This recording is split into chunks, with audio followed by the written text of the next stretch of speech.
नमस्कार, स्वागत है आपका। आप देख रहे हैं हिंदी खबर पर। यूपी का नंबर 1 डिबेट शो जो कहूंगा सच कहूंगा। तो ऑपरेशन सिंदूर को लेकर जहां पूरा देश पीठ थपथपा रहा है सेना की, वहीं विपक्ष अभी भी बाज नहीं आ रहा। सबसे बड़ी विपक्षी पार्टी यानी कि कांग्रेस पार्टी के राष्ट्रीय अध्यक्ष मल्लिकार्जुन खड़गे ने टिप्पणी की है और छिटपुट युद्ध बताया है ऑपरेशन सिंदूर को, जिसे लेकर कहीं ना कहीं सवाल उठ रहे हैं। खुद सेना के साथ खड़े होने का दावा करने वाली कांग्रेस पार्टी के राष्ट्रीय अध्यक्ष इस तरह की अगर बात करेंगे तो जाहिर है मल्लिकार्जुन खड़गे के स्टेटमेंट के मायने क्या हैं और क्या विपक्ष के पास मुद्दों का अकाल पड़ गया जिस वजह से बेवजह बौखला रहा है। एक तरफ हमारे देश से तमाम पार्टियों के जो प्रतिनिधि हैं वो अलग अलग देशों में जाकर भारत की आतंकी संगठन और पाकिस्तान पर सैन्य कार्रवाई के बारे में बता रहे हैं। दूसरी तरफ इस तरह का विरोधाभास हमारे देश के अंदर नजर आ रहा है। समझने की कोशिश करेंगे, एक रिपोर्ट देखिए।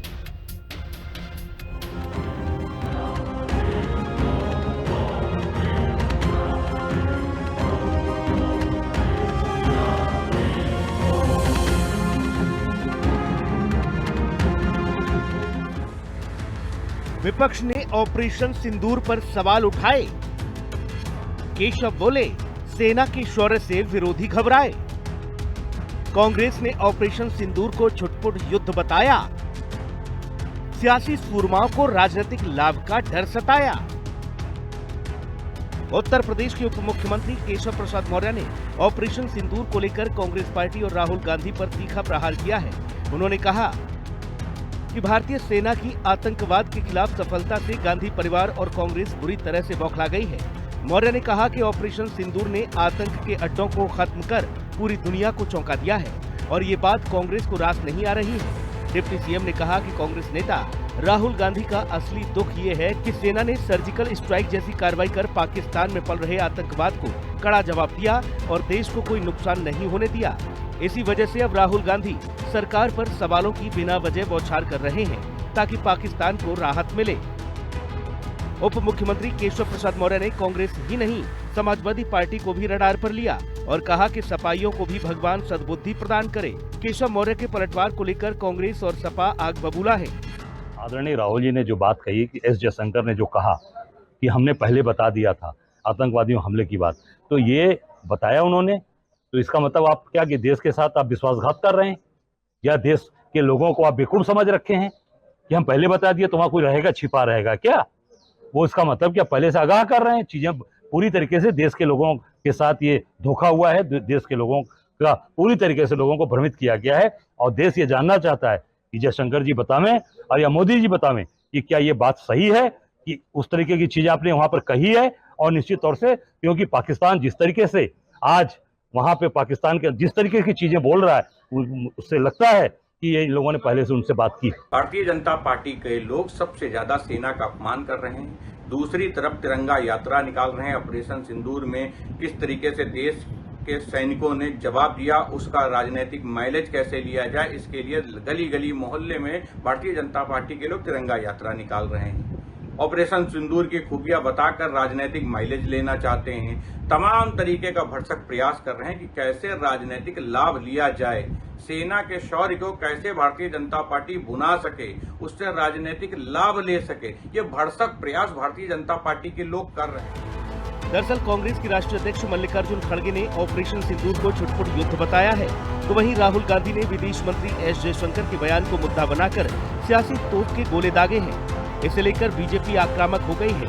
समाजवादी पार्टी ने तो सेना के शौर्य और बीजेपी की तिरंगा यात्रा को लेकर कहा कि बीजेपी राजनीतिक लाभ के लिए सेना का सम्मान नहीं अपमान कर रही है।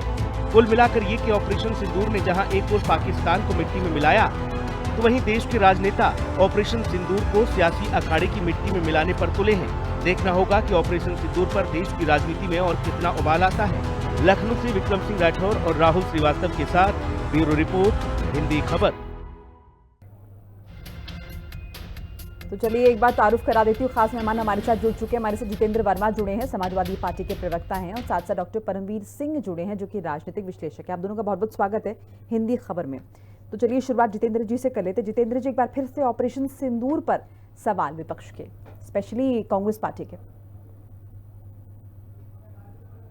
देखिए, ऑपरेशन सिंदूर पर सवाल सेना से नहीं है, पूरे देश की 140 करोड़ जनता, पूरे देश का विपक्ष, पक्ष, सभी सेना के शौर्य को प्रणाम करते हैं और देश की सेना के साथ सभी एकजुट होकर खड़े हैं और एकजुट होकर खड़े थे। पूरे देश के विपक्ष ने, पूरे देश की 140 करोड़ जनता ने प्रधानमंत्री नरेंद्र मोदी जी को इस बात के लिए अधिकृत किया था कि पाकिस्तान को करारा जवाब दिया जाए और इतिहास में एक ऐसा जवाब दिया जाए कि भविष्य में पाकिस्तान की पीढ़ियां भी कभी भारत की तरफ आंख उठाकर देखने की हिमाकत न करें। लेकिन विदेश मंत्री एस जयशंकर सिंह के बयान ने सेना का अपमान किया, देश की 140 करोड़ जनता का अपमान किया, जब वो अपने बयान में कहते हैं कि हमने अपने प्लान की जानकारी, हमने अपने अटैक की जानकारी पाकिस्तान को पहले ही दे दी थी। तो मैडम, इसको दूसरी भाषा में फ्री स्टाइल कुश्ती कहते हैं, WWF का फाइट कहते हैं, जिसमें दिखता कुछ है और होता कुछ है। तो हमारा सवाल सरकार से है, जब हमारी बलशाली सेना, दुनिया की टॉप लेवल की सेना पाकिस्तान से पीओके को कब्जा करने के लिए, पाकिस्तान को करारा जवाब देने के लिए लगातार आगे बढ़ रही थी, तो कोई एक देश नमस्ते ट्रंप बीच में क्यों आया, जिस पर हजारों करोड़ नमस्ते ट्रंप पर बर्बाद कर दिए मोदी जी ने अपनी मित्रता के लिए? वो क्यों आया और उसने कहा कि हमारी क्या हम सीज फायर कर रहे हैं? उसने कहा कि फायर कर रहे हैं। वो कौन होते हैं? अमेरिका के राष्ट्रपति ये कहने वाले कि हम सीज फायर कर रहे हैं, उनकी क्या हैसियत है? ठीक है जितेंद्र जी, संप्रभुता पर अटैक करेंगे वो? भारत एक संप्रभु देश है, भारत एक शक्तिशाली देश है। और मैडम, भारत आज से शक्तिशाली नहीं है, जब से भारत को अंग्रेजों ने गुलाम बना रखा था उस वक्त भी हमारे देश के निश्चित तौर पर। जितेंद्र जी, मैं लौट आपके पास एक बार डॉक्टर परमवीर सिंह का भी रिएक्शन ले लेते हैं, मैं फिर आपके पास लौट आऊंगी। डॉक्टर परमवीर सिंह, अभी हमने मल्लिकार्जुन खड़गे साहब का भी स्टेटमेंट सुना है, तो ऑपरेशन सिंदूर को लेकर लगातार टिप्पणियां आ रही हैं। यहाँ पर जो है मल्लिकार्जुन खड़गे साहब ने छिटपुट युद्ध से बताया है ऑपरेशन सिंदूर को लेकर, तो लगातार ऑपरेशन सिंदूर पे इस तरह की टिप्पणियां आप इसे किस तरह से देख रहे हैं? मोनिका जी, देखिए, राजनीति का एक अच्छा पहलू भी होता है, बुरा पहलू भी होता है। जब कभी भी देश के ऊपर कोई आपदा आती है तो एक बार के लिए देश, सभी राजनीतिक पार्टियां एक मंच के नीचे आती हैं। ये आज से नहीं, सदा से होता आया था। जब भी देश क्राइसिस में रहा है, चाहे युद्ध के क्राइसिस में रहा हो या किसी आपदा के क्राइसिस में रहा हो, जैसे कि हमने देखा था कोविड-19 के समय पर भी। लेकिन उसके बाद इस मुद्दे के ऊपर विपक्ष घेरने की कोशिश करता है और सरकार कहती है कि हम लोग बिल्कुल सब कुछ ठीक करा, तो दोनों के बीच में रस्साकशी चलती है। ये आज की बात नहीं है, पहले से होता है। लेकिन भावनात्मक मुद्दा जब जुड़ा हुआ होता है सेना के साथ में, क्योंकि कुछ लोग बलिदान हो जाते हैं उसमें। इस बार ये युद्ध थोड़ा कम समय पर चला और अभी आंकड़े सभी सामने नहीं है, लेकिन इसमें होता क्या है, युद्ध की कीमत क्या होती है? युद्ध की कीमत बलिदान देना पड़ता है, सैनिकों को बलिदान देना पड़ता है, उनके परिवारों को बलिदान देना पड़ता है। तो जब कभी भी नेता कुछ ऐसी बात बोलते हैं तो उन बलिदानी परिवारों को आघात लगता है। तो मेरा मानना है, राजनीति देखिए अपने सतत प्रक्रिया है, ये चलती रहेगी, कभी पीछे नहीं हटेगी। लेकिन जो लोग बलिदान हो जाते हैं उनके बारे में कुछ भी बोलते हैं तो 4 बार सोचना चाहिए हम लोगों को। जहां तक देखिए फॉरेन पॉलिसीज की बात है, तो फॉरेन पॉलिसीज कभी भी ऐसे नहीं होगी, या देश के, दुनिया के किसी कोने में ऐसा नहीं होता होगा कि कहीं पर जाकर हर लोगों के ऊपर, पब्लिक प्लेटफॉर्म के ऊपर, कि हमारी ये रणनीति थी, इस रणनीति से काम किया, वो बताया जाता हो। जैसे एस जयशंकर जी का बयान है, मैं यहाँ पर याद कराना चाहूंगा, अभी कुछ साल भर पहले की बात होगी या 1.5 साल पहले की बात होगी, पाकिस्तान और ईरान के बीच में भी क्राइसिस हुआ था। तब ईरान ने पाकिस्तान पर मिसाइलें दागी थी, रिटेलिएट में पाकिस्तान ने ईरान के ऊपर मिसाइलें दागी थी। उस समय क्या क्या चीजें सामने आई, क्या नहीं आई। या डोकलाम का विवाद चीन और भारत के बीच में हुआ, भारत ने सारे आंकड़े पेश किए, चीन की सरकार ने कोई आंकड़ा पेश ही नहीं किया था। उसके बाद भारत सरकार ने भी बहुत सीमित आंकड़ा ही पेश किया गया था। तो अगर आम जनता या कोई पॉलिटिकल पार्टी तो बहुत अच्छे से जानती है, जो पॉलिटिकल पार्टीज के प्रवक्ता होते हैं, पॉलिटिकल पार्टीज के बड़े लीडर होते हैं, वो अच्छे से जानते हैं, क्योंकि यदि सत्ता में वो रहे होते तो उन्होंने भी यही अपना रास्ता अपनाया होता। को भी नहीं डिस्कस कभी नहीं किया जाएगा, आम पब्लिक डोमेन में कभी नहीं आएंगी ये बातें कि वास्तव में क्या हुआ था, और आनी भी नहीं चाहिए, क्योंकि जिस लोगों का सरोकार नहीं है वहां पर, तो उन लोगों को पता करके करना क्या है इस चीज का। दूसरी बात रही, बार बार कहा जा रहा है कि अमेरिका का इन्फ्लुएंस, अमेरिका का इन्फ्लुएंस। मैं अभी सर्च कर रहा था, हाँ। जय जवान जय किसान, ये नारा सभी पॉलिटिकल पार्टीज के लीडर्स देते हैं और भारत का नारा है जय जवान जय किसान। ये नारा शास्त्री जी ने दिया था, लाल बहादुर शास्त्री जी ने 1966 में। ताशकंद वो गए थे, क्यों गए थे? रूस के बुलावे पर एक शांति समझौता करने के लिए, पीस समिट के लिए ही गए थे वहां पर। तो लड़ाई होती है, एक दो कैटेगरी बन गई है देश के अंदर। एक तो धड़ा जानबूझकर कहता है वो कि मारो मारो मारो, लड़ो लड़ो, लेकिन आप पागलों की तरह लड़ नहीं सकते हैं। एक दूसरा धड़ा है, वो कहता है कि नहीं नहीं नहीं, अमन शांति अमन शांति। अब यहाँ पर पाकिस्तान जैसे जानवर के साथ में अमन शांति की बात समझ में नहीं आती है। इसके बीच का रास्ता निकालना पड़ेगा। ऑपरेशन सिंदूर ने वही रास्ता अपनाया था। ठीक है, जहां तक जरूरी था लेजिटिमेट पावर के हिसाब से आतंकी संगठनों के ऊपर। ठीक है डॉक्टर परमवीर, मैं आपके पास लौटूंगी। दो खास मेहमान और जुड़ चुके हैं, इनका भी तारुफ एक बार करा देती हूँ। बीजेपी प्रवक्ता जुड़े हैं, कृष्ण मोहन पांडे हैं हमारे साथ, और कांग्रेस से यश श्रीवास्तव जी हैं। आप दोनों का भी बहुत बहुत स्वागत है। और यश श्रीवास्तव जी का पहले रुख कर लेते हैं। यश जी, मल्लिकार्जुन खड़गे की टिप्पणी जिसे लेकर थोड़ा हो हल्ला हो रहा है, ऑपरेशन सिंदूर खत्म हो चुका है, अब अगला चरण आ गया है। अब हमने बहुत सारे जो हैं बहुत सारी टीम्स बनाई हैं जो कि अलग अलग देशों में जा रही हैं, और ऑपरेशन सिंदूर के बारे में और जो टॉलरेंस नीति है, जीरो टॉलरेंस नीति आतंकवाद के खिलाफ भारत की, उसके बारे में तमाम देशों को बताया जा रहा है। इस बीच में मल्लिकार्जुन खड़गे की टिप्पणी छिटपुट युद्ध ऑपरेशन सिंदूर को लेकर, इस पर आपका रिएक्शन? मोनिका जी, मैं ये जानना चाहता हूँ सभी से, और मुझे उम्मीद है कि इस पर ये देखने वाली जनता भी अपने आप प्रतिक्रिया देगी। एक राजनीतिक विश्लेषक महोदय बैठे हुए हैं जो शायद कैमोफ्लाज पहने, तो मैं उम्मीद कर रहा हूँ ये शायद रक्षा विशेषज्ञ लिखते लिखते राजनीतिक विश्लेषक लिख दिया है इनके लिए। मैं जानना चाहता हूँ कि जिस रात वो ऑपरेशन शुरू हुआ था और धर्मशाला में वो आईपीएल का मैच कॉल ऑफ करने के बाद, जो कि होना ही नहीं चाहिए था कायदे से, उस मैच को खत्म करते ही तुरंत सारे कमेंटेटर उठ के जो न्यूज चैनलों पर गए थे, और जो कुछ लोग अपने आप को एक्स आर्मी बताकर सेना की एक्टिविटीज बता बता के उसका मजा लूट रहे थे, टीआरपी बटोर रहे थे, क्या उससे इस तरह के रक्षा विशेषज्ञ सहमत हैं? दूसरी बात, उसको छुटपुट युद्ध कहा जाए या नहीं, ये इस बात से बड़ा आसान हो जाता है समझना कि हमारे विदेश मंत्री ने खुद ये कह दिया कि भाई हमने तो पाकिस्तान को स्टार्ट ऑफ द अटैक में फोन करके बोला था कि हम ये ऑपरेशन कर रहे हैं।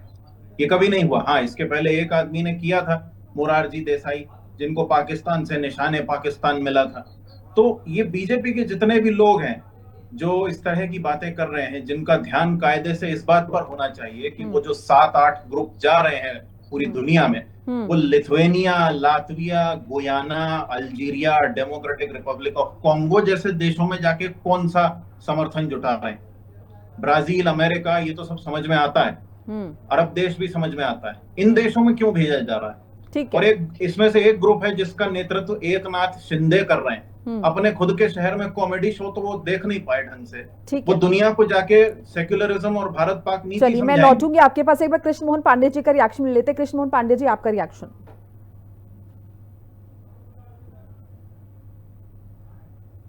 पांडे जी, आपको आवाज आ रही है मेरी? जी, मैं प्रश्न सुन नहीं पाया जी। पांडे जी, आपका रिएक्शन में समझना चाह रही है। ऑपरेशन सिंदूर को लेकर तमाम तरह की प्रतिक्रिया आ रही हैं, और तमाम हमारे साथ समाजवादी पार्टी के भी बैठे हैं यहाँ पर रिप्रेजेंटेटिव, और कांग्रेस के भी, और आपने सुना भी जो कुछ उन्होंने कहा है। देखिए मुनकर जी, जो ऑपरेशन सिंदूर था, ये देश के स्वाभिमान का एक यात्रा थी, जो लंबे कालखंड से इसके पूर्व में बार बार इस देश में हमले होते रहे, आतंकी हमले होते रहे, ब्लास्ट होते रहे, परंतु उसका कोई प्रतिकार, कोई उत्तर नहीं दिया गया, प्रत्युत्तर नहीं दिया गया। परंतु आपने देखा कि जब से भारतीय जनता पार्टी सरकार बनी है, जब जब कोई आतंकी हमला होता है, जब कोई घटना, छोटी घटना होती है, तो उस पर पलटवार होता है। और इस बार का जो पलटवार था, देश साथ खड़ा था। देश की 140 करोड़ जनता इस बात को स्वीकार कर रही थी कि मोदी जी आप आगे बढ़िए, सेना को खुली छोड़ दीजिए, हम आपके साथ हैं। और हमने इस बात को महसूस किया कि जहां जहां आतंकी ठिकाने, उसका हमारे देश के जो एजेंसीज है उन लोगों ने दूसरा दिया था, और उस पर एक बेहतर प्रहार किया गया, जिसका प्रतिफल ये रहा कि दुनिया ने देखा कि आतंक पर एक तगड़ा प्रहार हुआ। परंतु इस प्रहार के समाप्त होने के बाद जब ये हुआ कि तय कर दिया गया कि अब इसके बाद ऑपरेशन सिंदूर के बाद भी ऑपरेशन सिंदूर समाप्त नहीं होगा, ये कंटिन्यू रहेगा, और यदि कोई आतंकी घटना होती है तो उसे एक्ट ऑफ वार समझा जाएगा, और पुनः ऑपरेशन सिंदूर 2.0 आगे बढ़ेगा। ठीक है। परंतु उसके बाद जो घटनाक्रम जिस तरह से संक्षेप में युद्ध काल में युद्ध काल में देश के सारे में राजनीतिक दल साथ आए, ये बड़ा स्वागत योग्य था। परंतु इसके बाद जिस तरह के प्रश्न उठाए जा रहे हैं, तो मुझे लगता है कि देश की संभावनाओं को समझते हुए ये लोग साथ आए थे। अब इस तरह के प्रश्न उठा रहे हैं जिसका कोई उत्तर नहीं है, जिसका कोई मतलब नहीं है, परंतु यदि मान रहे हैं तो देश की जनता इनका जवाब देगी। भारतीय जनता पार्टी और केंद्र की सरकार इस सिंदूर की तरह, ऑपरेशन सिंदूर की तरह आगे भी कार्रवाइयां होती रहेंगी। ठीक है। परंतु बार बार हमारे साथी कांग्रेस के साथी ने कहा कि गुयाना में, घाना में, यहाँ के जाने से माहौल क्या बनेगा। साहब, हम जब दुनिया के मानक पे जाते हैं तो यूएन जैसी संस्था में जाते हैं, आप इस पे क्यों नहीं प्रश्न बताते हैं कि पिछले 50 वर्षों से यूएन की एक संस्था आकर जम्मू कश्मीर में बैठी हुई थी, देश के पैसे से, देश के टैक्स पेयर के पैसे से वो ये बताती थी कि भारत कश्मीरियों पर, या जो ऑक्युपाइड कश्मीर है, भारत की सैनिक उन पे हमला करती है, उनको प्रतिकार करती है। सब यूएन की एक संस्था आती है और 50 वर्षों को बैठी रहती है। ऐसी संस्था दोबारा इस देश में ना आए, इसके लिए ये देश के सांसद जा रहे हैं। ठीक है पंडित जी, ठीक है, जा रहे हैं और संभाल नहीं पा रहे। ठीक है, ठीक है। एक बार जितेंद्र जी कुछ कहना चाह रहे हैं, उनको सुन लेते हैं। मैं आपके पास लौटूंगी सर, और थोड़ा संक्षेप में प्लीज। जी ठीक है, थोड़ा संक्षेप में बोलिए। ठीक है जितेंद्र जी। पांडे जी, जितेंद्र जी भी रिएक्शन अपना है, वो महत्वपूर्ण मुद्दों पर सरकार से सवाल कर रहा है। सेना पर ना तो कोई सवाल है और ना ही सेना के पराक्रम और शौर्य पर किसी को कोई शक, शंका व शिकायत। सेना हमारी देश में मजबूत थी, मजबूत है, हमेशा मजबूत रहेगी। देश कमजोर हाथों में है, देश का नेतृत्व कमजोर है, हमारी सेना मजबूत है। सेना के हाथ में मौका था, सेना आगे बढ़ रही थी, मोदी जी ने उसको रोक दिया, क्योंकि मोदी जी पावर में है, सत्ता में है। और किसके कहने पर रोका? और मोदी जी के कहने से पहले नमस्ते ट्रम्प, जिस पर उन्होंने हजारों करोड़ रुपया नमस्ते करने में बर्बाद कर दिया, उसने कहा कि सीज फायर हम कर रहे हैं। दूसरा, इनकी भाषा जो कर्नल सोफिया बहन के खिलाफ थी, वही भाजपा की असली भाषा है। एक बहादुर बेटी को इन्होंने सिंदूर मिटाने वालों की बहन कहा, आतंकवादी कहा, और यही भाजपा का असली चेहरा है। जब इनके डिप्टी चीफ मिनिस्टर ने कहा कि पूरी सेना और सैनिक मोदी जी के चरणों में शर्म आनी चाहिए। निश्चित तौर पर ये बहुत निंदनीय स्टेटमेंट, लेकिन जितेंद्र जी ट्रंप वाले स्टेटमेंट के लिए तो ट्रंप खुद कह चुके हैं तो इनको उसको बर्खास्त उन्होंने कोई मंत्री पद से, नहीं तो हम समझ लेंगे कि जो मंत्री कह रहा है वही ठीक है जितेंद्र जी, ठीक है जितेंद्र जी, आपकी बात आ गई। ठीक है जितेंद्र जी, आपकी बात आ गई। पांडे जी, आप कुछ कहना चाह रहे हैं? 10 सेकंड में प्लीज, संक्षेप में कहिएगा सर, और भी लोग हैं जी। हमारे साथी कह रहे थे कि देश बड़ा कमजोर हाथों में है, इतने ये जिनके साथ खड़े हैं, पांडे जी जो कह रहे हैं सैनिकों ने 65,000 सैनिक पाकिस्तानी सैनिकों को इकट्ठा पकड़ के रखा था और 65 के बदले छोड़ दिया, और ये कहते हैं कि देश कमजोर हाथों में है। जब आपने हमला किया, हम घुस के लाहौर तक मारते हैं। ठीक है, ये भारतीय सेना है और ये भारतीय नेतृत्व है। वर्तमान परिस्थिति में देश मजबूत हाथों में। पांडे जी अगले समाजवादी पार्टी के प्रवक्ता है, ये सिंगला समझौता विपक्ष में नहीं रहना पड़ेगा। 27 में भी सत्ता में रह लेंगे। अखिलेश जी बहुत बड़े दिल के नेता है, हमारे माननीय राष्ट्रपति। ठीक है सर, इस समय ब्राह्मण समाज बहुत तेजी से जुड़ रहा है समाजवादी पार्टी के साथ। ठीक है पांडे जी, ठीक है पांडे जी, बात आ गई आपकी, पांडे जी संक्षेप में प्लीज, संक्षेप में बोलिए थोड़ा। पांडे जी तो हमारे अगले प्रवक्ता है ना। यस जी। हाँ मोनिका जी, आज राजीव जी की पुण्यतिथि है। आज से पूरे 34 साल पहले राजीव गांधी जी को हमसे छीन लिया गया था। तो आज जो बीजेपी वाले दुनिया भर की बातें जानते हैं, थोड़ा बहुत पढ़ लिख गए हैं, वो जिस सोशल मीडिया के दम पर चलते हैं, उस सोशल मीडिया की जड़ में जो इंटरनेट है, उसकी जड़ में जो सूचना क्रांति है, उसके जनक राजीव गांधी जी थे। तो हमें ये याद रखना चाहिए कि उन्हीं राजीव गांधी जी ने, मोनिका जी सुनिए प्लीज, उन्हीं राजीव गांधी जी ने अरुणाचल प्रदेश को भारत में राज्य का दर्जा दिलाया था। उसके विरोध में भी बीजेपी, आरएसएस और जनता दल था। सूचना क्रांति के विरोध में भी बीजेपी, आरएसएस और जनता दल था। और आज जो हो रहा है, जो हम कह रहे हैं साफ साफ कि हम सेना के साथ हैं, लेकिन सरकार इस समय जो प्रचार कर रही है नहीं यश जी, यहाँ पर सुनिए मेरी बात, आपकी बात ठीक है, आप अपनी उपलब्धियां गिना रहे हैं, सब बीजेपी वाले भी अपनी उपलब्धियां गिना रहे हैं और कांग्रेस वाले भी इसमें पीछे नहीं है, वो ठीक है, लेकिन फिलहाल हम टिप्पणी इस बात पर कर रहे हैं, चर्चा इस बात पर कर रहे हैं कि ऑपरेशन सिंदूर पर इतनी सियासत हो क्यों रही है। बीजेपी भी इसमें कम नहीं है, जिस तरह के स्टेटमेंट्स आए हैं, लेकिन अभी मल्लिकार्जुन खड़गे ने जो स्टेटमेंट दिया है, छिटपुट युद्ध, इसके मायने क्या है, ये सरकार किस पर था, अब ये डेलिबरेटली बोला गया या फिर ये मुंह जबान उनकी फिसल गई? नहीं, मोनिका जी देखिए, ऐसा है जैसा कि आपको सब ने यहाँ कहा कि हम पहलगाम हमले के बाद से सरकार के साथ थे। हमने कहा था कि आप जो भी सख्त कदम उठाएंगे आतंकवाद के खिलाफ, हम उसमें सहयोग देंगे, समर्थन करते हैं। लेकिन इन्होंने क्या किया, आज तक पहलगाम के असली वो आरोपी 4-5 आतंकवादी हमारे पास नहीं है। इन्होंने सीज फायर किया उस समय जब पूरा देश पीओके को लपक लेने के लिए तैयार बैठा था। देश के युवा वॉलंटियरिंग करने के लिए सड़कों पर इकट्ठे हो गए थे, और उस सीज फायर को करवाया किसने? ना भारत ने, ना पाकिस्तान ने। एक तीसरी पार्टी आके बोलती है कि हमारे कारण हुआ, उसके बाद एक चौथी ने भी बोला था, लेकिन वो बात दब गई। जबकि पाकिस्तान का मसला द्विपक्षीय है, कश्मीर के मामले में कोई भी तीसरा हस्तक्षेप नहीं कर सकता। और जब हमारी सेना को भेजा जाता है, उसके बाद पूरी दुनिया का मीडिया कहता है कि असल में हमारे विमान गिरा दिए गए हैं, जिसके बारे में कोई खंडन नहीं आता। लेकिन प्रेस कॉन्फ्रेंस करने वाली हमारी महिला सैन्य अधिकारियों के खिलाफ बीजेपी वाले भद्दी टिप्पणी करते हैं। तो हमें यही कहना पड़ेगा कि इन लोगों ने सेना के शौर्य का दुरुपयोग अपनी राजनीति के लिए किया, जिसका आखिरी सबूत है कि इस समय ऑपरेशन सिंदूर के नाम से इनके फैंसी ड्रेस महाराजा की फोटो जगह जगह लगी हुई है। ठीक है, हम उसका विरोध करते हैं, और इनके वो तमाम नेता जो इस समय फालतू की बातें कर रहे हैं, पांडे जी, हम सवाल उठाते हैं कि क्या उनको मानसिक स्वास्थ्य में दिक्कत है, या वो जयशंकर से भी पहले निशाने पाकिस्तान। ठीक है यश जी, मैं आऊंगी मैं दोबारा लौट रही हूँ। डॉक्टर परमवीर, देखिए आप स्टेटमेंट्स भी सुन रहे हैं सबके, और अब कहा यह जा रहा है कि हम, मैं पांडे जी आऊंगी, वो भी बैठे मूक दर्शक बन के बैठे, प्लीज लेट हिम स्पीक, उनको भी बोलने दीजिए। डॉक्टर परमवीर, अभी जो स्टेज चल रहा है, ऑपरेशन सिंदूर हो गया है, और कोई भी पार्टी कहने को राजी मतलब नहीं कह रही है कि हम सेना के अगेंस्ट है, हम सेना के साथ हैं। वो बात अलग है कि इनडायरेक्टली टिप्पणियां हमारी सेना पर भी हो रही हैं, और ये जो लगातार बात उठ रही है कि सीज फायर जो हुआ है ये गलत हुआ है। अभी एसजी ने भी कहा कि तमाम युवक जो है वो भी सीमा पर जाने के लिए तैयार थे, और उसके बाद वो अचानक से युद्ध रोक दिया गया। अड़िग रहूंगा कि होता क्या है कि राजनीति तो सतत चलने वाला कार्य है। अभी बात हो रही थी कि कोई समाजवादी पार्टी से बीजेपी में आ जाएगा, कोई बीजेपी समाजवादी पार्टी में आ जाएगा। डिबेट में देखते हैं कभी कांग्रेस की सीट पर बैठा होता है वही आदमी बीजेपी में होता है, तो कौन सीरियसली लेता है इन सब चीजों को? बहुत आप अपने आप क्वेश्चन मार्क है, कौन सीरियसली लेता है? लेकिन रही बात इतिहास की, तो इतिहास को झुटलाया नहीं जा सकता, तोड़ा मरोड़ा जा सकता है। मैं यहाँ पर बात करूंगा सेना का मजाक बनाने की।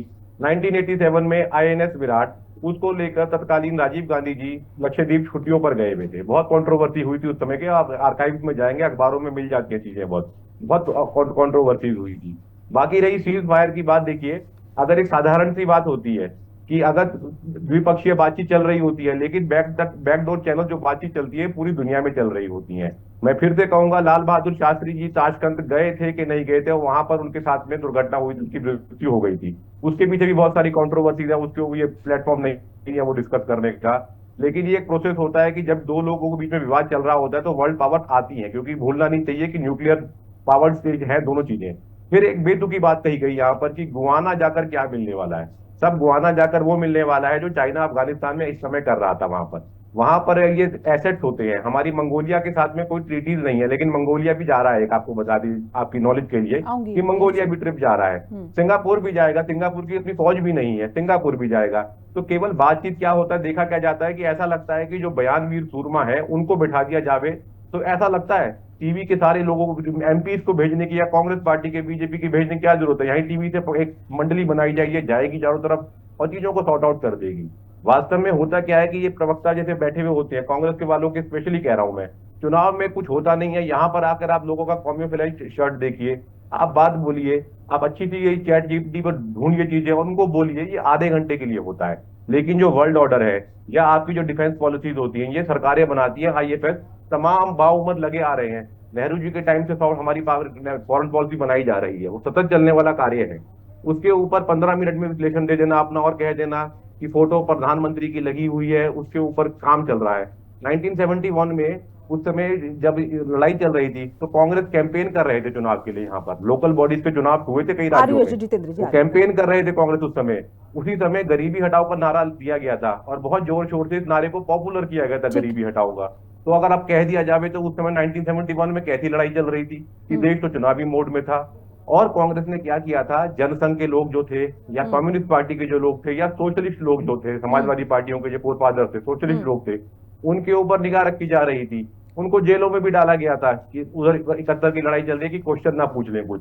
तो ये सतत चलने वाला काम है इस बीच में, लेकिन सेना को नहीं घसीटना चाहिए। सेना अपना काम अच्छे से करती है, जानती है जी। और एकदम से हम ब्लड हंग्री भारत कभी था ही नहीं कभी कि अगर अब लड़ाई शुरू हो गई है तो अंत तक घुस जाएंगे, ये टेक्निकली पॉसिबल नहीं है। भारत अब लगातार कहा भी जा रहा है कि हम सिर्फ आतंकवादी विरोधियों के खिलाफ है और आतंकवादी को निस्तनाबूद करने के लिए हमने कार्रवाई की, हम किसी देश के अगेंस्ट नहीं है। जितेंद्र वर्मा जी संक्षेप में प्लीज बात रखिएगा, प्लीज फोकस बात रखिएगा। जिस तरह की टिप्पणियां ऑपरेशन सिंदूर पर हो रही है, तो क्या हम ऑपरेशन सिंदूर पर सवाल उठा रहे हैं? अब ये बताइए, जो अगले चरण में चीजें आ गई, आप सवाल सुन लीजिए, जवाब आप ही से लेना है। जो तमाम प्रतिनिधि मंडल अब बाहर निकले हुए हैं, बोल लीजिए आप जितेंद्र जी, आप बहुत व्याकुल। देखिए, हमारा सवाल उस थानेदार से है जिसका सिपाही अपराधियों को बता देता है कि साहब आने वाले हैं, जुआरियों को बता देता है कि फड़ पर छापा पड़ने वाला है। ठीक है, हमारा सवाल उस थानेदार से, और वो थानेदार अपने और बड़े साहब को खुश करने के लिए उन बड़े साहब से युद्ध रुकवाने की घोषणा करते हैं। तो वो सिपाही तो हो गए जयशंकर साहब, और वो थानेदार साहब हो गए मोदी जी। तो उनके सिपाही एस जयशंकर ने पहले ही बता दिया कि साहब आने वाले हैं, खबरदार पाकिस्तान, हट जाओ वहां से, हटा लो अपने आतंकी अड्डे, हटा लो अपने सैनिक, हम हमला कर देंगे। नहीं तो हम उनके सैनिकों पे हमला क्या कर रहे थे जितेंद्र जी, कैसी बातें कर रहे हैं? सेना के सौर पर कोई सवाल नहीं, लेकिन थानेदार की थानेदारी पर शक है, और थानेदार ने अपनी जिम्मेदारी नहीं निभाई, और थानेदार के सिपाही ने धोखा किया है देश के साथ। हम बयान देकर हम यहाँ पर पाकिस्तान को सैन्य अड्डों को ठिकाना बना रहे थे क्या, ये बता दीजिए जरा। इंटेलिजेंस एक तो आप ना सुनते ही जितेंद्र जी, आप बिल्कुल भी सुनते नहीं। आप चुनाव लड़िए, आप जरूर जीतेंगे। चलिए एक बार यश जी से रिएक्शन ले लेते हैं। आप मेरी बात ही नहीं सुन रहे, आप व्याकुल हैं जितेंद्र जी। चलिए ठीक है, वक्त की थोड़ी सी कमी है, रुक जाइए, मैं आपके पास लौट आऊंगी। आपका सवाल उठाना, आप विपक्ष में आप सवाल उठाएंगे आप उठाएंगे। चलिए एक बार और भी दो लोग हैं, वो विनती कर रहे हैं आपसे, वो विनती कर रहे हैं आपसे बाकी के लोग। ठीक है, मैं आ रही हूँ, मैं आ रही हूँ सर, मैं आ रही हूँ, मैं आ रही हूँ, मैं आ रही हूँ, मैं आ रही हूँ। I request Jitendra ji, I request. ठीक है Yash Verma ji please, oh sorry माफ कीजिएगा श्रीवास्तव जी। देखिए वर्मा जी इतना ज्यादा हावी हो गए हैं कि मैंने आपको वर्मा बना दिया जी, संक्षेप में प्लीज। नहीं कोई बात नहीं, मैं अपनी जगह पर हूँ। तो देखिए मैं इस बात का बुरा नहीं मानूंगा कि कोई विश्लेषक कैमोफ्लेज पहन के सेना आप लोग निजी टिप्पणी अगर ना करें, मैं हाथ जोड़ के रिक्वेस्ट कर रही हूँ, आपने उन पर और वो आप पर, आप आपस में नंबर एक्सचेंज कर लीजिएगा। बात कर रहा हूँ जी, विश्वास तो अब ये बीच में बोलने वालों को रोकिए, निजी टिप्पणी मत करिए। हाँ जी जितेंद्र जी, वो आपको कह रहे बीच में मत बोलिए प्लीज। हाँ तो ये जो बात को बेतुकी कह रहे हैं, यदि गुयाना और इस तरह के छोटे छोटे देशों में जाना बहुत बढ़िया है, तो ये तो 11 साल से कर रहे थे। सेशेल्स गए थे, मोजाम्बिक गए थे दाल खरीदने। सुनिए मीडिया में चला था कि मोजाम्बिक दाल खरीदने। मेरा सवाल भी सुन लीजिए, मैं आ रही हूँ, एक मेरा सवाल भी सुन लीजिए। ये बताइए, हमने कांग्रेस पार्टी, हमने नहीं सरकार ने यहाँ पर तय किया कि कांग्रेस पार्टी के भी कुछ लीडर्स चुने गए, इसमें शशि थरूर भी शामिल है, मनीष तिवारी भी शामिल है। उस पर भी कांग्रेस पार्टी को दिक्कत थी। तो दिक्कत क्या शशि थरूर या मनीष तिवारी नेताओं से थी, सलमान खुर्शीद साहब से थी, या फिर दिक्कत इस बात से थी कि वो जो सूची आप लोगों ने दी थी आपके हिसाब से वो सूची फॉलो नहीं हुई? नहीं देखिए, यदि राजनीतिक दलों का आपस में एक दूसरे में हस्तक्षेप है तो मैंने तो पूछा है ना कि एकनाथ शिंदे क्या कर रहे हैं उस पैनल में, रेखा गुप्ता जी क्या कर रही हैं, जो दिल्ली में रह के एयर क्वालिटी इंडेक्स का सही से नहीं नाम ले पाई, वो विदेश जाएंगी भारत की तरफ से। सोचिए आप, जो एकनाथ शिंदे हिंदी बोलने में उनको आपत्ति पहला एतराज वो विदेश जाएंगे। वो जो पहला एतराज था, वो एतराज ये था कि शशि थरूर का नाम उसमें क्यों है, मनीष तिवारी का नाम उसमें क्यों है? पहला एतराज ये था, इसीलिए मैंने ये बात कही, पहला एतराज यही था कि हमारी पार्टी का निर्णय हम करेंगे, हमें हमारी पार्टी से जो ठीक लगेगा व्यक्ति वो हम उसे भेज रहे हैं। मैंने आपको लग रहा है जबरदस्ती घुसना जबरदस्ती की ये हरकत करना ये गलत है। इसीलिए तो मैं बोल रहा हूँ कि मैं पूछ रहा हूँ ना, रेखा गुप्ता जी कैसे जा रही हैं, एकनाथ शिंदे कैसे जा रहे हैं। अरे ये निशिकांत दुबे जो कलमा पढ़ने की बातें करते थे, इनको मिडिल ईस्ट भेजा जा रहा है, जो सुबह शाम हिंदू मुस्लिम करते हैं। आपको क्या लगता है इनसे वहां का मीडिया सवाल नहीं करेगा कि आप जो अपने घर में ट्विटर पे कचरा कर रहे हैं, उसके बाद आप यहाँ आए हैं समर्थन जुटाने? तो हमें भी तो ये हक होना चाहिए कि फिर हम इनके पैनल में से छाटा छाटी करें कि भाई इसको नहीं इसको भेजो, या तो बराबरी हो दोनों तरफ। बिल्कुल, और वो हक आपको जरूर मिलेगा, बस उसके लिए सत्ता तक पहुंचना होगा। बिल्कुल सही बात है, आप इनकी जगह और ये आपकी जगह बैठेंगे। पांडे जी का भी रिएक्शन बार ले लेते, काफी देर से वेट करें। पांडे जी प्लीज 20 सेकंड्स संक्षेप में।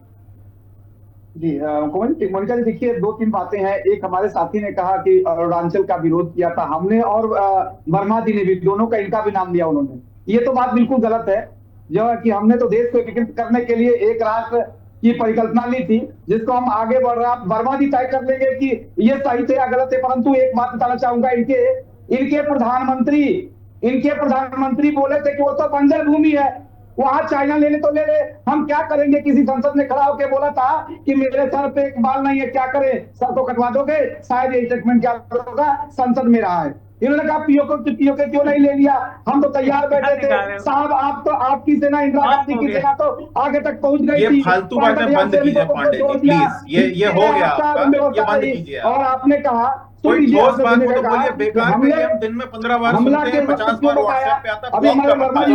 बोलने में दीजिए, वो आपके बीच में भी नहीं बोल रहे थे, थोड़ा डिसिप्लिन रखिए हमला नहीं होता है। ये हमला आतंकवादियों पर किया, किसी भी देश में बताया था, ये युद्ध का नियम है। ये रोका क्यों हमला? फॉरेन पॉलिसी को पढ़ जानी चाहिए। पीओके क्यों नहीं लाया? बात कहता हूँ कि ऑपरेशन सिंदूर से देश जो है, देश की विदेश नीति और ये रणनीति ये भी हम बैठ के तय होगी। ठीक है सर, आगे बात। कश्मीर की और अरुणाचल की, जो खुद इस देश को, देश की सीमा को छोटी करने का विचार करते थे, आज वो बढ़ रही है। इनकी समस्या ये है। ठीक है, एक बार रुक कर लेते। डॉक्टर परमवीर सिंह का, वो कुछ कहना चाह रहे थे। डॉक्टर परमवीर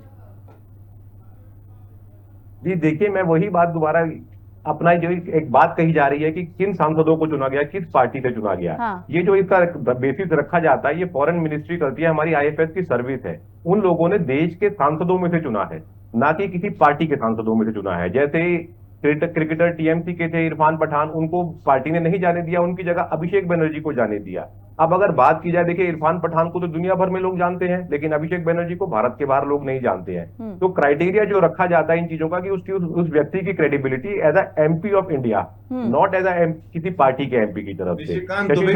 नो डाउट उनका लैंग्वेज के ऊपर कमांड है और उनकी अच्छे यूनाइटेड नेशंस में काम करा हुआ है उन लोगों ने। मनीष तिवारी जी का भी फॉरेन पॉलिसी सर्विसेज में काम रहा है वहां पर। और जहां तक बात होती है कि एक रीजनल एमपी, जैसे एकनाथ शिंदे का नाम लिया गया, या नाम लिया गया निशिकांत जी का नाम लिया गया, मैं सरनेम नहीं जानता हूं उनका, तो इनके लिए भी एक रीजन होता है कि वहां पर इंडियन डायस्पोरा होता है, वहां पर जाकर ये पब्लिक रैलीज नहीं करने वाले, वहां पर जाकर कोई भी एमपी पब्लिक रैली नहीं करने वाले। ये यूनिवर्सिटी स्टूडेंट्स में बैठने वाले, ये वहां पे जो एक लेबर ग्रुप्स होते हैं उनके साथ बैठने वाले हैं, प्रेशर ग्रुप्स के साथ बैठने वाले हैं। ये कोई नारे रैली नहीं होने वाली है वहां पर कि एक जिंदाबाद मुर्दाबाद होगा। और इन लोगों को जो दिया जाएगा वो उसमें अपना एक फुल स्टॉप या कॉमा भी नहीं लगा सकते हैं। वो एक रीड करने वाले हैं, जो इंडियन फॉरेन सर्विस उनको लिखकर देने वाली है। तो अगर किसी नेता को ये लग रहा है कि वहां जाऊंगा, वहां पर अच्छा सा बयान दूंगा एक, और यहाँ पर आकर लोकल पॉलिटिक्स मेरी चमक जाएगी, तो साहब बहुत सॉरी फील करके आने वाले हैं। वो लिखती पैरामीटर होगा, जो क्वेश्चन पूछे जाएंगे उनका भी आपको लिखती जवाब वही होगा। और अगर कुछ आउट ऑफ द कॉन्टेक्स्ट आएगा तो नो कमेंट्स कह के आना पड़ेगा। तो किसी नेता की राजनीति नहीं चमकने वाली है, चाहे वो पक्ष के हों चाहे विपक्ष के हों। वो सिर्फ भारत की बात कहने वहां जा रहे हैं, एज अ लोगों के नुमाइंदे हैं। कि 15 लाख लोगों के ऊपर एक एमपी होता है, सिर्फ उसका क्राइटेरिया ये है कि भारत के हर रीजन से, हर स्टेट से एक एमपी पहुंच जाए, जो क्रेडिबल हो बातों को कह सकने के लिए। अपना पर्सनल एजेंडा किसी को चलाना है कि सरकार ने ये नहीं करा, वो नहीं करा, ऐसे कहना चाहिए था। उन लोगों को वहां बोलने का मौका नहीं मिलेगा, क्योंकि और फजीहत ही होगी अगर बोलेगा भी कोई इस तरीके से अपनी बात। ठीक है doctor Paramvir, thank you. 30 seconds doctor Jitendra ji, closing comment. देखिए, सेना पर हम लोगों को पूरा भरोसा है और सेना हमारी भारत की हमेशा से शक्तिशाली रही। हम तब भी शक्तिशाली थे जब अंग्रेजों ने हमारे देश को गुलाम बनाया था, और तभी हमारे देश के उस समय क्रांतिवीर सैनिकों ने हमारे देश को आजाद कराया। हमारे सोशलिस्ट लोगों ने, हमारे देश के उन महापुरुषों ने जिन्होंने अपना पूरा जीवन त्याग दिया देश को आजाद कराने के लिए। तब से देश ताकतवर है और आज ताकतवर है, हमेशा ताकतवर रहे, किसी की भी सरकार रहे। और सरकार से सवाल हमेशा पूछे जाते थे और हमेशा पूछे जाते रहेंगे। सरकार अगर कोई कमी करेगी, कोई फेल्यूर सरकार का होगा। बताइए, एक छोटे से जुलूस में 100 पुलिस वाले रहते, एक छोटे से मेले में 500 पुलिस वाले रहते हैं, और वहां पहलगाम में एक सिपाही नहीं था। तो सरकार कितनी असफल रही है, ये सरकार को स्वीकार करना चाहिए।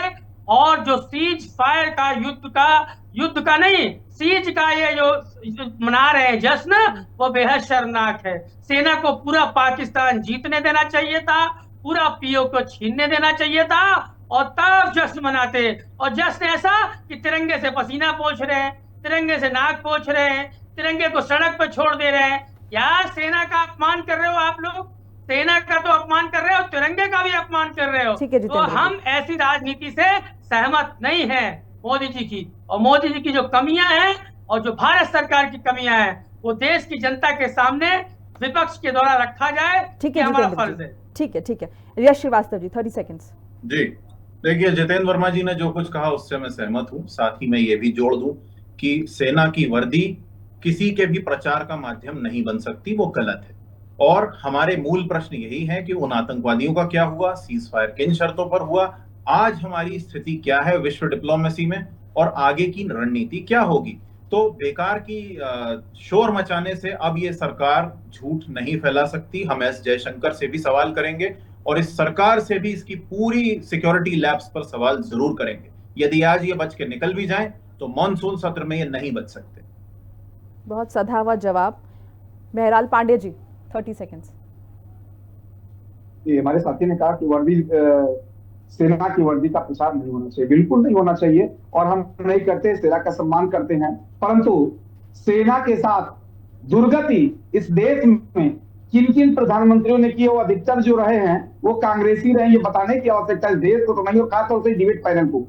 ये कांग्रेस के हैं क्या? किस तरह से जी बोल ही नहीं दी थी, वो आपके बीच में नहीं बोले थे। Let him speak. की दलाली, सेना रेपिस्ट है, ये आपके नेता कहते रहे हैं। भारतीय जनता पार्टी के सदस्य विरोध करती है क्योंकि सेना पर कभी प्रश्न नहीं उठना चाहिए। दूसरा, इन्होंने कहा कि सीज फायर किसके कहने पर हुआ था। सीज फायर डीजीएमओ के थ्रू हुआ है, न कि किसी देश के कहने पर, किसी व्यक्ति के विशेष कहने पर, वो भी पाकिस्तानी डीजीएमओ के निवेदन पर हुआ है। इस बात को आप ध्यान रखिए।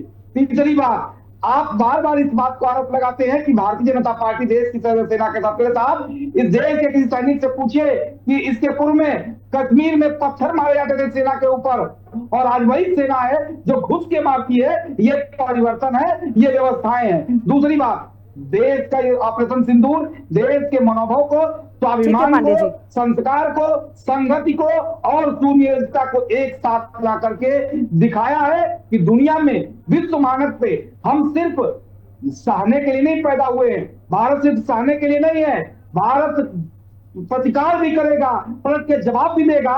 और अब दुनिया तो अभी तो इस सिंदूर के माध्यम से दुनिया ने अब सर्वाधिक भारत के हथियारों की खरीदारी शुरू कर दी। मांग बढ़ गई। ये और नया उगता हुआ भारत है, विकसित भारत है, और ये तय किया है कि आने वाला समय मध्य एशिया से लेकर दुनिया में भारत का होगा, देश के सचिव प्रधानमंत्री जी के नेतृत्व में होगा। ठीक है, डॉक्टर परमवीर, क्लोजिंग कमेंट। देखिए, डिप्लोमेसी और सेना अपना अलग करेगी, लेकिन डिप्लोमेटिक चैनल्स के थ्रू भी पाकिस्तान को पब्लिक के सामने लाना, देश दुनिया पटल के सामने लाना बहुत जरूरी है। तो इस काम के लिए जो हमारे एमपीज जा रहे हैं, भारत के एमपीज जा रहे हैं, किसी पार्टी के एमपीज नहीं जा रहे हैं, उनको अपना काम करने देना चाहिए और उसको अच्छा काम करके आएंगे इस चीज में। क्योंकि हमें भूलना नहीं चाहिए, पाकिस्तान के भी ऐसे ही एजेंडा के लेकर लोग वहां से पाकिस्तान के एमपीज भी जा रहे हैं। तो इस बीच में भारत के एमपीज भी जा रहे हैं। अगर ये बात रखेंगे हमारी विश्व पटल के ऊपर, तो एक स्वस्थ माइंड के जो लोग वहां पर भी रहते हैं, सब पूरी दुनिया में होते हैं, वो लोग एनालिसिस कर सकते हैं कि भारत की स्थिति क्या है, कि कौन विक्टिम है। क्योंकि पाकिस्तान उल्टा कार्ड खेल रहा है। एक वो विक्टिम कार्ड खेल रहा है कि जबकि खुद वो करने वाला है, अपराधी ही है खुद वो, और अब विक्टिम बन रहा है वहां पर। तो इन चीजों को विश्व पटल के सामने लाना बहुत जरूरी है, दुनिया के हर कोने में लाना होगा। और उम्मीद करते हैं कि तमाम हमारे सांसद ये काम बखूबी करेंगे। बहुत बहुत शुक्रिया आप सभी मेहमानों का हमारे साथ जुड़ने के लिए, अपनी कीमती राय साझा करने के लिए। फिलहाल वक्त इतना ही था। तो ऑपरेशन सिंदूर पूर्ण हो चुका है, लेकिन इस पर सियासत अभी भी जारी है। सेना के साथ हम है, लेकिन फिर भी टिप्पणियां लगातार जारी है।